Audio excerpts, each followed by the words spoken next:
Hi there everyone, welcome to my channel. And then in this tutorial video, we will create a program using C++ programming language that will ask the user to give two integer numbers.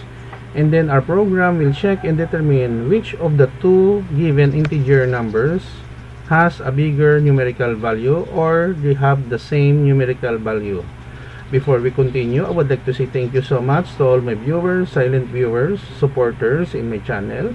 Thank you for watching my videos, likes, comments, and sharing my videos to others. If you are new with my channel and then you like this video, please hit the like button. Don't forget to share and please support my channel guys by clicking the subscribe button. So let's get started. Basically, I'm using Dev C++ in writing this program. It is free to use. Kindly visit their website at www.bloodshed.net.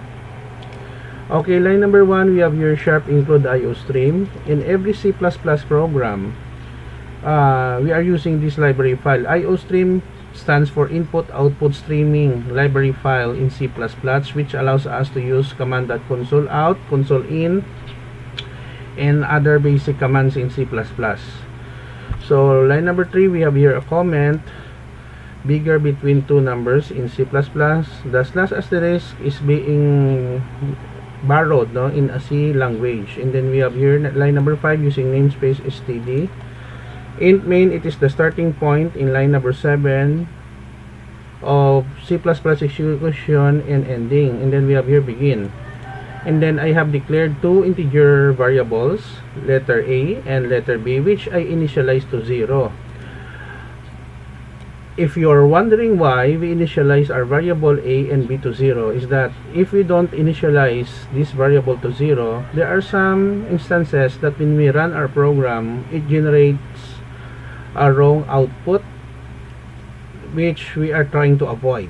So every time that we have a variable, in this case, we have a data type of integer, we have to initialize it to 0. A good programming practices. Line number 9, we have here new line, and then we have here the title, bigger between two numbers in C++, console out, /t, horizontal tab. Line number 11, we have here new line, and then in this line of code, line number 12 to 13, we are asking the user to give two integer numbers that will be stored in our variable A and B. And then line number 14, we have your new line. And then we have here if else statement, if A greater than B, so A is the largest number. Else if another way around, B is greater than A, B is the largest number. Else if they have both equal numbers, so both are equal numbers. And then line number 29 rather to 31, end of programs, which inform the user that the program has been ended. Line number 32 return 0. It will return to our operating system. In this case, I'm using Windows 10 operating system from Microsoft. And line number 33, we have here the right curly bracket to close the main body of our program. I will put a link in the video description where you can download the complete source code in my two websites for free. I repeat, for free, no? So let us compile and run. Okay, bigger between two numbers in C++, give two numbers. Let's say we have 4 and 3. 4 is the largest number, end of program. Let's say another example, 56 and 245. 245 is the largest number, end of program. And then how about they have the same numerical value? Let's say 4 and 4. So both are equal numbers, end of program.